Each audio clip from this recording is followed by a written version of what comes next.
Welcome to our Brazil International Talk Show.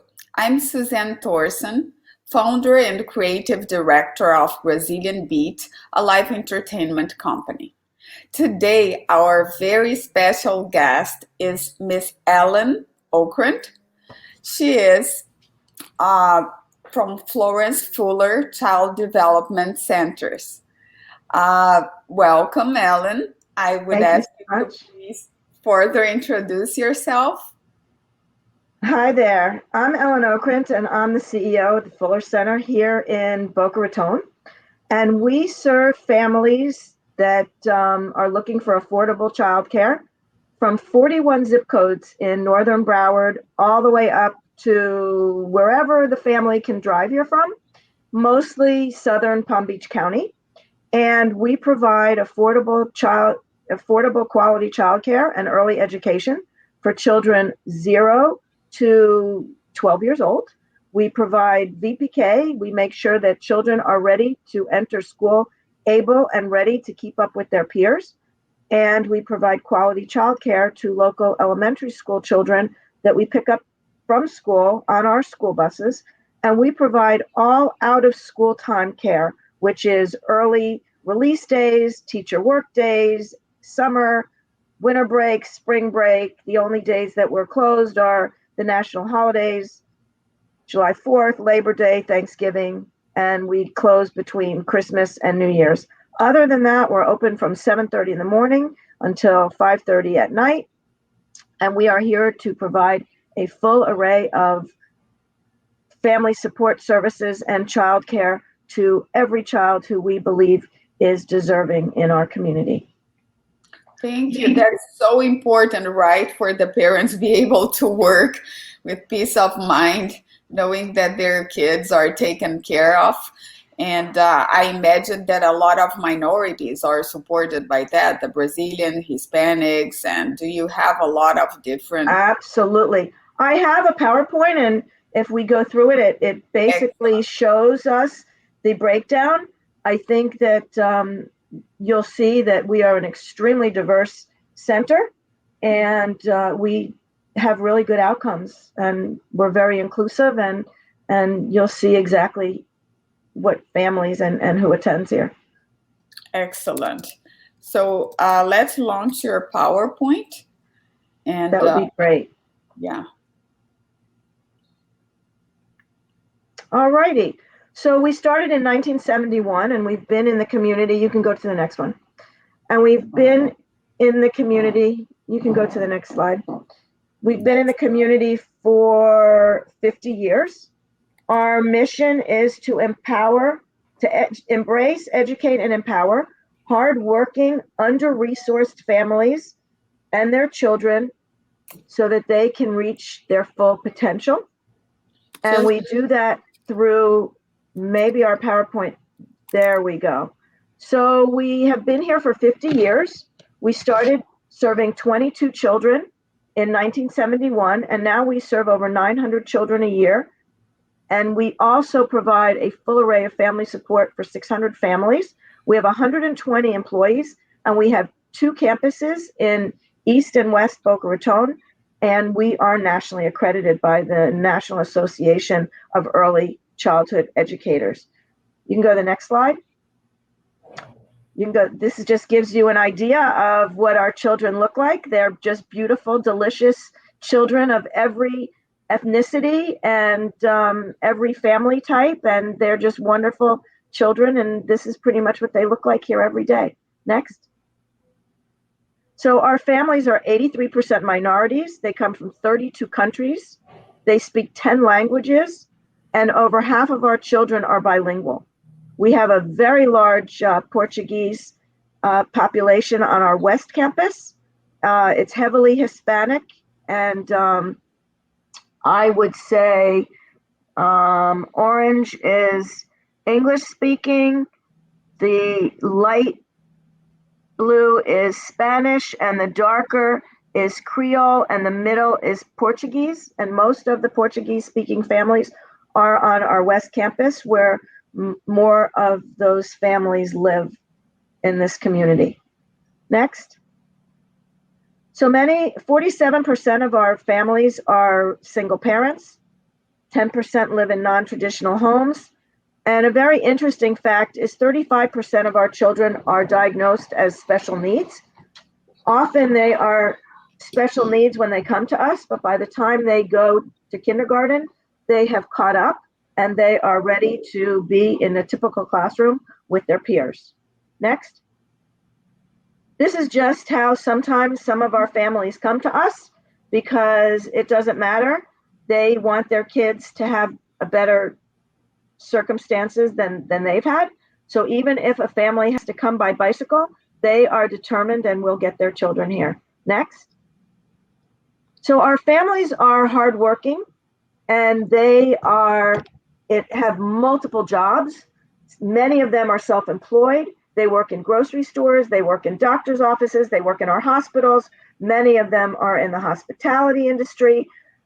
During the pandemic, 10% of them lost their jobs. So 18% of our families were unemployed, and we're starting now to help them get jobs. That's part of what we do, is anything and everything that our families need. So during 2020, we served over 775 individual children on our campus every day. We were open full force. We were not closed. And we helped 57 families get new jobs during that time. Next. 92% of our families are on the front line or identified as essential workers. They were in the hospitals. They are your Instacart drivers. They are stocking your shelves in your grocery stores. They are the people in our community who we count on, and who ultimately we need to take care of, because they count on us as well. Next.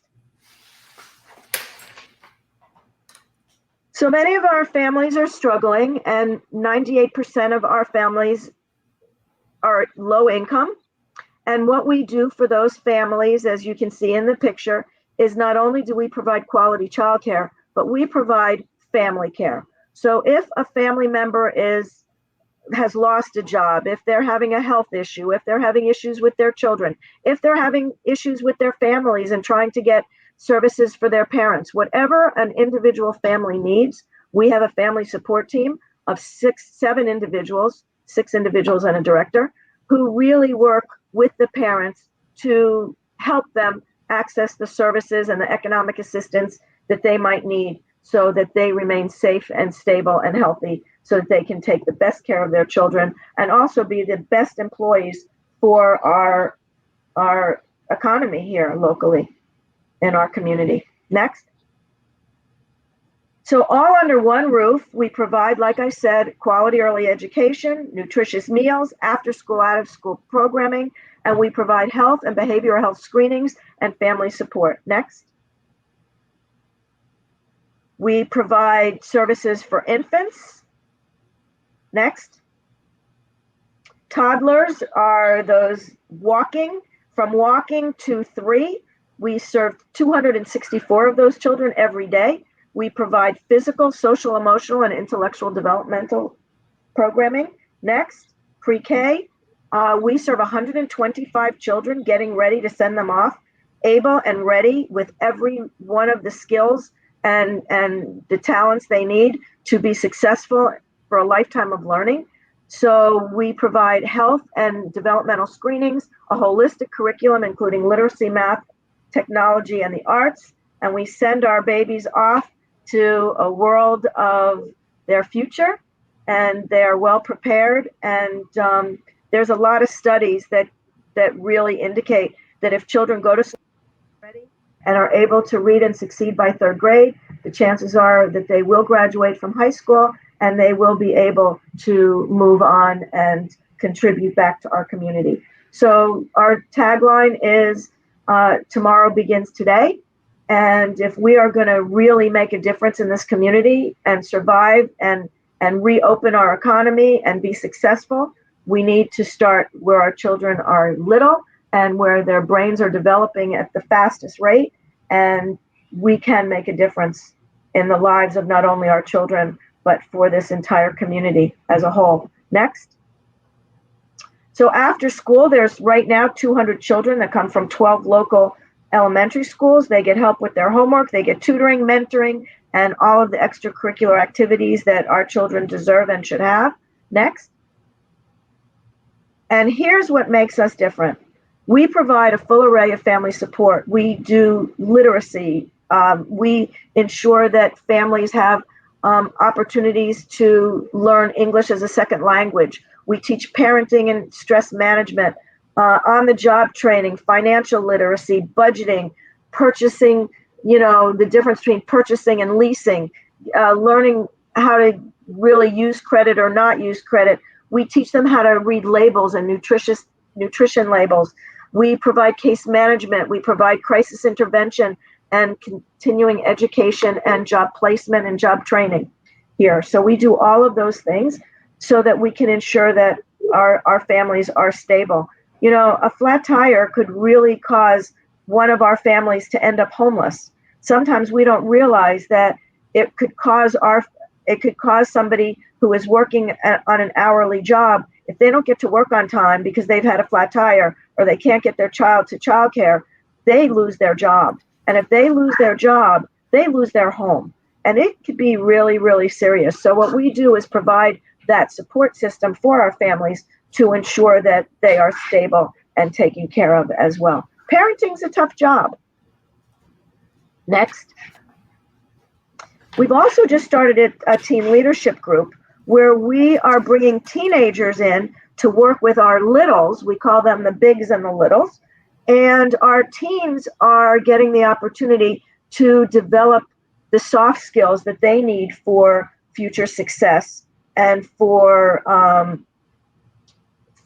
job skills, and learning those things about coming on time and getting off of your cell phone while you're at work, and how to create a project, implement a project, roll out a project, get people to work with you, delegate responsibilities, all of those skills that they need for their future, for their jobs, for going to college. And we also help them with, job placement and college applications and all of those kind of opportunities that our kids typically don't have, without having a place like this to get those opportunities. Next.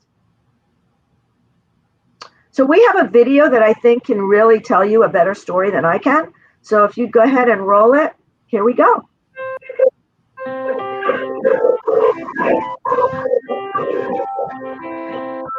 we serve 700 children every day. We employ over 120 people here. People often view us as a child care center, but we are so much more. I really feel that Florence Fuller is not only my family, but my partner in every aspect of raising my children. I truly can say that I don't have anyone else but this environment for them. We are known for providing quality child care for disadvantaged children in our community. We serve children 6 weeks through 12 years old. We provide a holistic family support program that includes health services and ensure that the children get to the doctor and get the services they need, and their families get the services they need so that they could be healthy, safe, and stable. You're working with the family as a whole to not give them just a, hey, your child did this in school today. It's, hey, where are you shooting for? What's the long-term goal? How can we assist you for when your child's not here? It's just moving forward for a better future.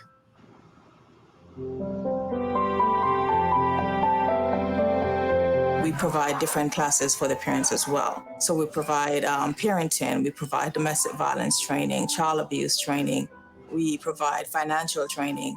We also provide nutrition training. We serve 1,600 meals a day, every day. We serve breakfast, we serve lunch, we serve snacks, and we also give them a dinner before they go home. All of our families live at or below federal poverty line.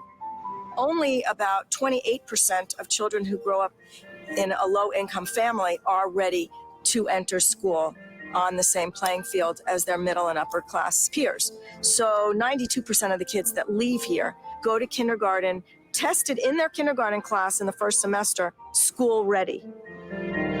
When they're really little, it's a motherly environment, and as they get older and older, the expectations change, but that love still exists.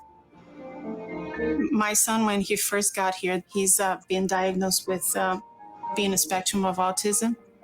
He's ADHD, and he takes a lot of medication in the morning and through the day to help him at school. But the helps that he gets now is really what he needed. When you look at their mission, how they impact the community, the people that they serve would not be able to afford this any other way. I'm not sure what a lot of parents would do if Florence Fuller wasn't here. Every day in this community, someone expresses the fact that they have been touched by this agency. It's not just a job. This is a passion. It's a lifestyle. It's helping others in need. It's a relief.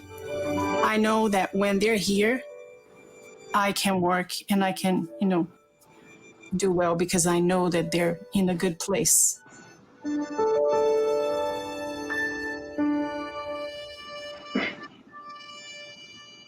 Great. Truly inspiring. Amazing. Thank you. Excellent. Thank you. As you see, the video is a little bit old. So some of the numbers that I shared are a little bit different because it is an old video. We just don't have the money to get a professional video. We have also expanded to not only serving, children that are living at or below the poverty line. We've really are working toward serving hardworking families who want their children to have more and to get all the services that they need to have. While we do have families that come here on scholarship and subsidies, we also have families who pay an affordable rate. Our childcare is much more affordable than the typical childcare center. Excellent.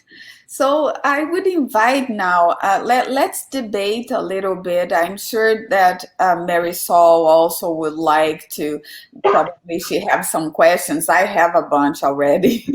So let's begin the Q&A. I give the lead to Mary Sol, and then we have this time for, it's amazing. It's really inspiring. I was smiling the whole time. I imagine that working with kids like that is like. Hello, Ellen. Thank you for being here. I'm Sol Gonzalez, CEO of the Hispanic Entrepreneur Initiative.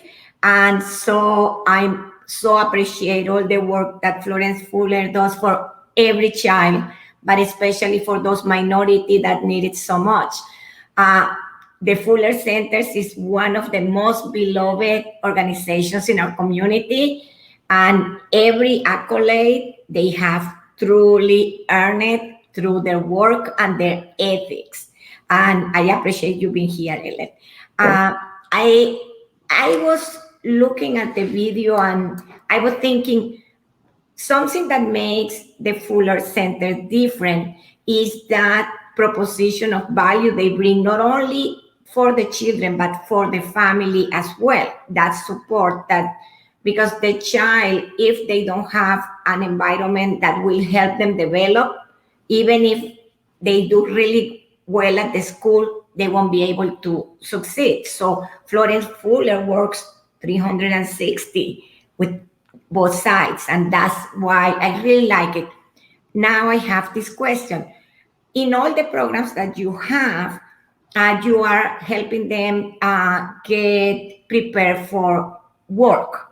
But also, after last year, we realized how flimsy that line is about being employed and being unemployed.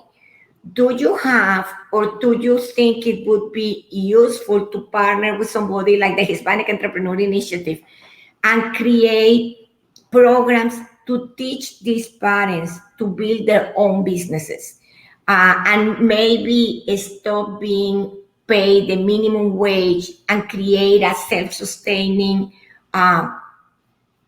organization where their family can thrive and they can also become a source of employment for other people? Absolutely. And if we look at that graph, and I can send it to you, there is a portion of self-employed families. So not only to teach families to build their own new business, but also to teach the families who have a business on their own how to sustain and grow it. That would be fantastic. That would fall under our family support program. We provide family nights here on a regular basis. We have 2 6-acre campuses. We're able to use 7 nights a week and both weekend days to create any kind of opportunities that we want. So that would be fantastic. So we talk. That's right. Sure. Or even also,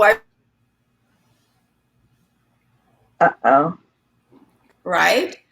Like, for example, like you said, the weekends maybe are not so used. We could create events where you showcase the different cultures. You told us that you have like 10 different cultures, like ethnicity there.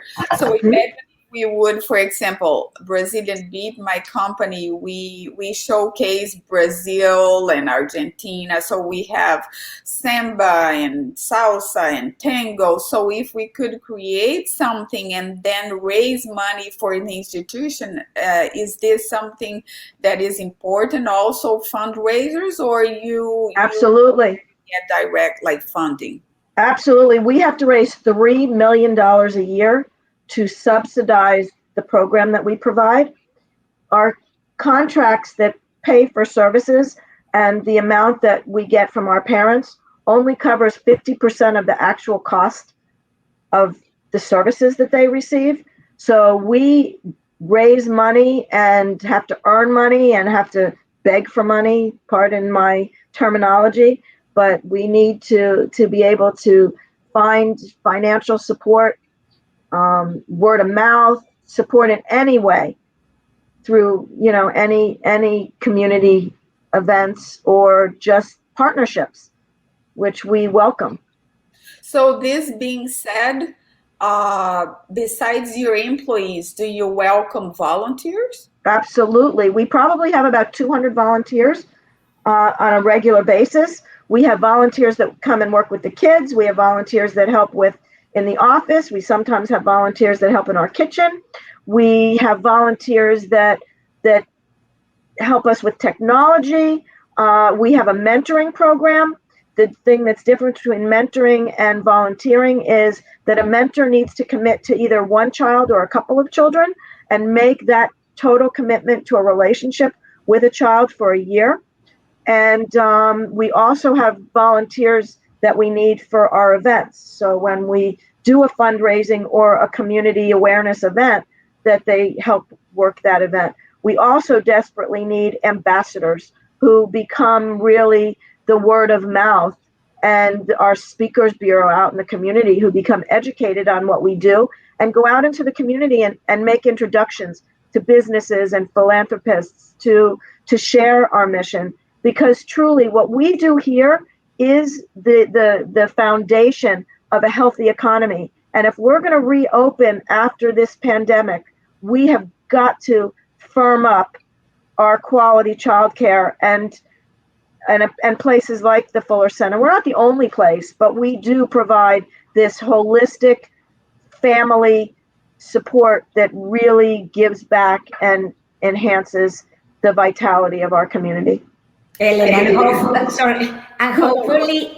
hopefully this platform will also serve on this purpose for people to see and to hear you and all the wonderful things that you are doing right now.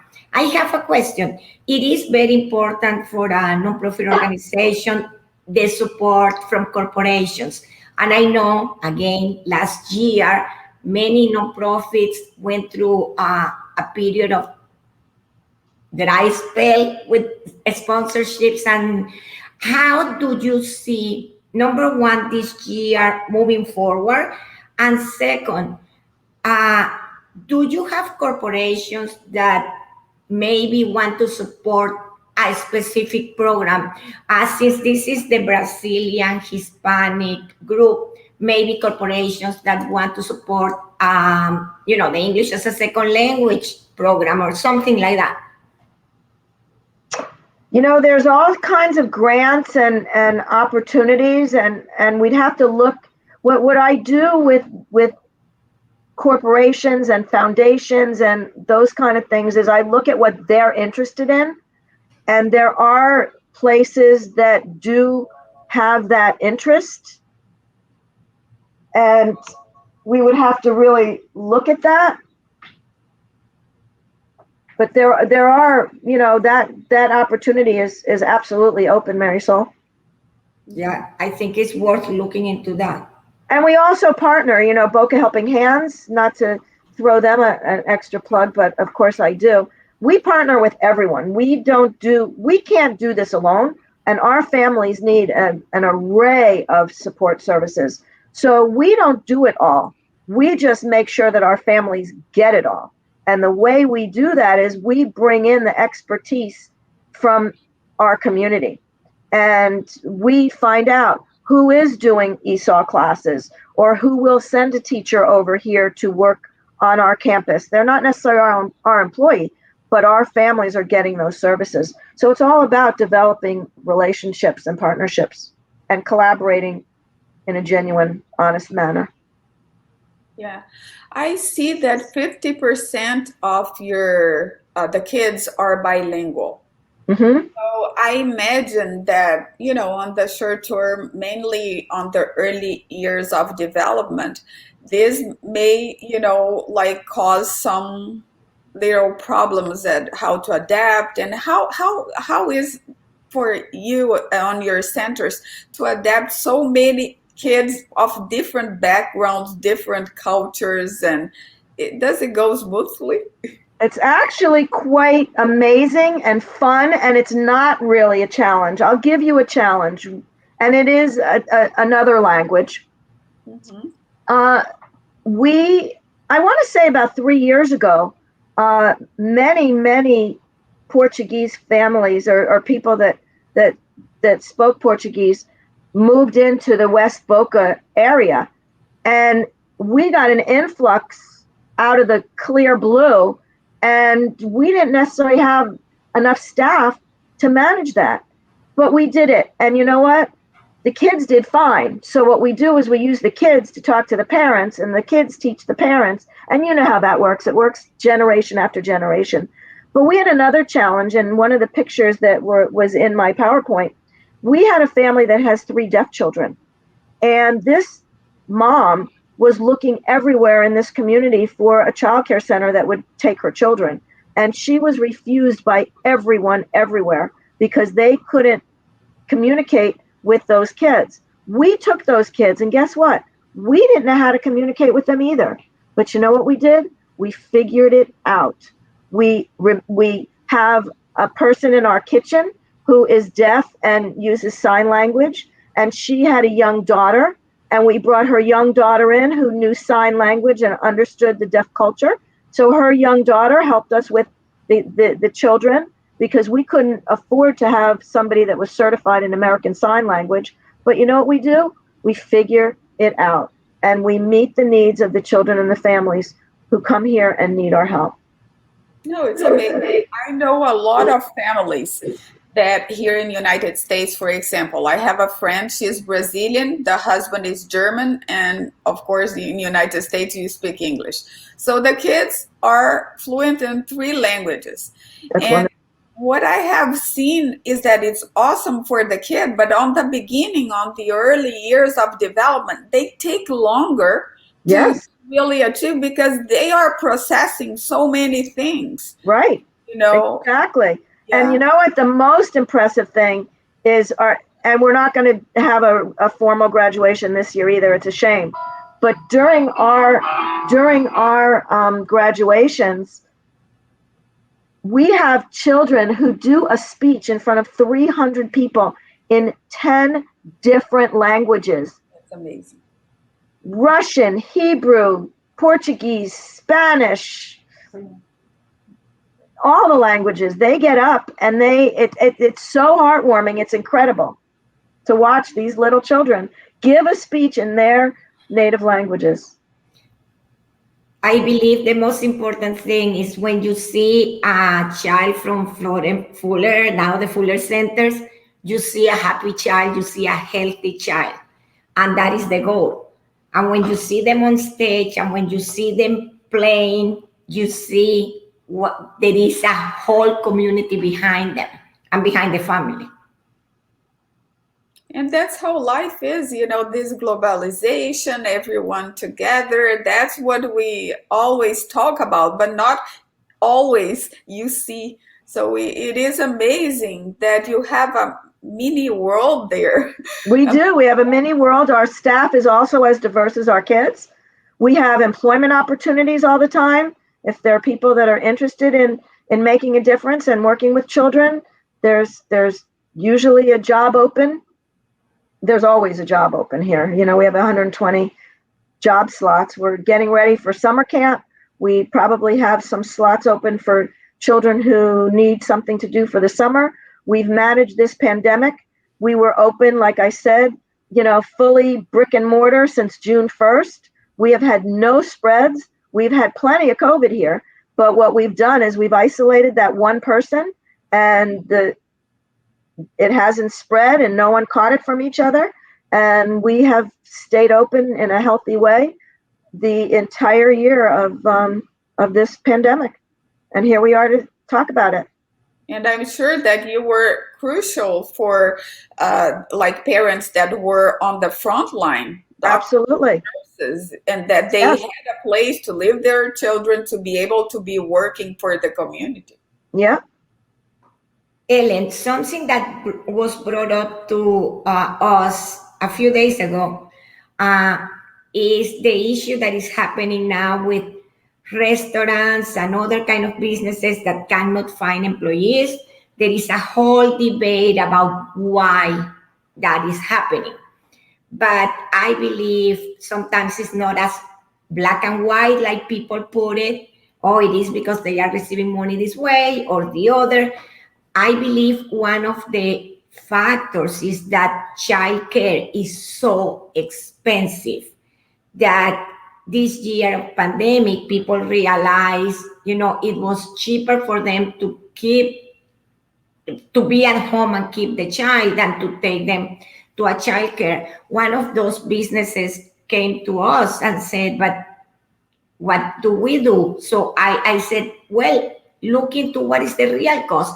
The employees mostly are women. It is a cleaning company, and they are staying home. Is there a way that an organization or a corporation like that can go to the Fuller Centers and say, look, I have, let's say, 20 women. They are, low income families, and they are going through this issue. Who can I speak with to maybe start a relationship for these children to be able to have childcare? Because that is what is called emotional salary. You also need some things beyond the money, because your need may be, associated to other things.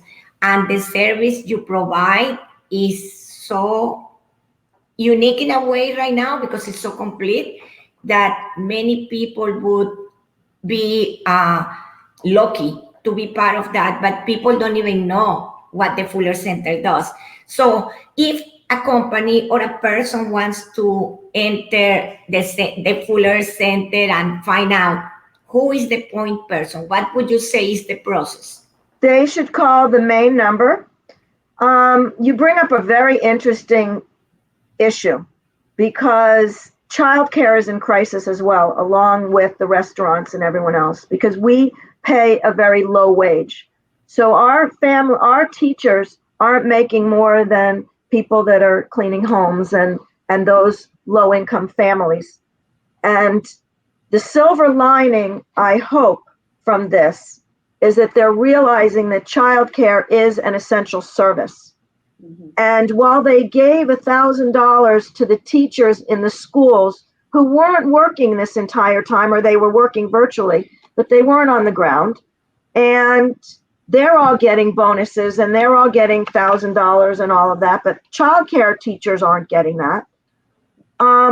We are now getting a voice to our legislators, because childcare is expensive. It's very expensive. It's a reality.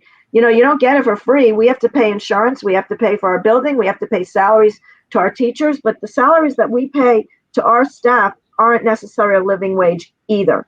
And what we need to do is advocate to our legislators to infuse funding to what's the most important thing in our world, and that's the care of our children and families.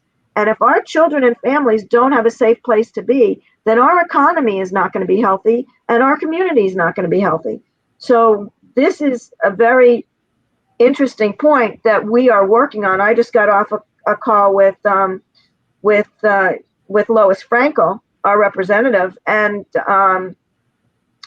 it's a huge issue. But there are subsidies and there are financial assistance that is available for families. So if they call our main office at 561-391-7274 and ask about how to get into the Early Learning Coalition or apply for Head Start. The other thing is we're hoping to open an elementary school starting in August. We just have to get everything set. Hopefully we'll be able to open. If that's the case, there also will be a scholarship opportunity for low-income families through Step Up. And we are probably the most affordable child care center in this community for families that need us. And like you said, it's not just care for the child, it's care for the entire family.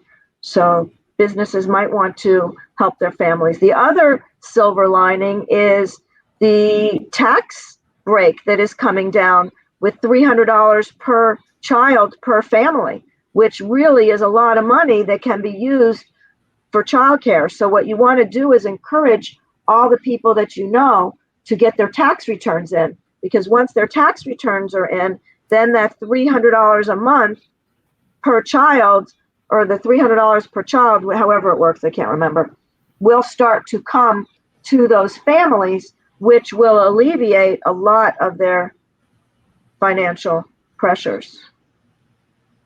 Could you repeat the phone number, please? Sure, it's 561-391-7274. Okay, thank you. I'm speaking for me and Marisol. I think you already got 2 ambassadors here, right, Marisol? Well, Marisol's been my ambassador for a long time. To spread, because really it's amazing. Congratulations on the work that you do. Like we just wrote on the screen, the phone number, it's 561 391-7274, right? Correct. Yes. So Marisol, would you have any other question? No, I just wanted to encourage the people to reach out, not only if you need your child to find a place, but if you want to support, if you want to volunteer, if you want to do a partnership, because community gets stronger the more we help each other, and collaboration is the key. So I just want to say thank you, Suzanne, and thank you, Ellen, as usual. Thank you. It touches my heart. This is thank you. very, very close to my heart. And per coincidence, today we're all ladies here. That's right. And women are the main givers, per nature. And like, we know how important like our children are. And I think that the children of everyone of the world is part of, we can embrace all, like Marisol said, as a big community, because that's the only way that we will get out of any kind of hard moment like that. And I think that with the pandemic, the thing that we're missing more is like hugs, right? And I think that even if we can embrace causes like that, I'm saying, because I'm what I do is events. I said, as soon as everyone is fully vaccinated and we can, I would like to do a big like party where the theme is hugging. That we hug. That's a great idea. Yeah, that I think we're missing that so much, and yes, we are. Inspiring to see the face of the kids on the video and everything. Yeah. How are you dealing with the social distancing, with them? Like, can you resist of hugging those little? You know what? We, as part of the CDC recommendations, we've kept the kids in their own little pods. Yeah. And we've requested that our families be responsible and do their best to stay within their own pods. Yeah. And in the classrooms, the kids social distance the best that they can, but a 2-year-old isn't going to not hug you. Yeah. And if somebody falls down and gets a boo-boo, the teacher picks them up and holds them and hugs them. And like I said, we have managed this virus, knock on wood. We've had plenty. Maybe 50 cases at least, but none have spread from one person to the next. It's been totally isolated. We've closed down that pod, and they've come back in 10 or 14 days, and no one got sick during the time they were home quarantining, and that was that. Yeah. Okay, I think, ladies, that this is the end of our show. Thank you, Marisol. Thank you, Ellen. Thank you. Thanks, Suzanne. Thank you, Marisol. And we will be back always on the first Thursday of each month with a subject of interest to our Brazilian Hispanic communities here in South Florida. Thank you. Thank you. Bye.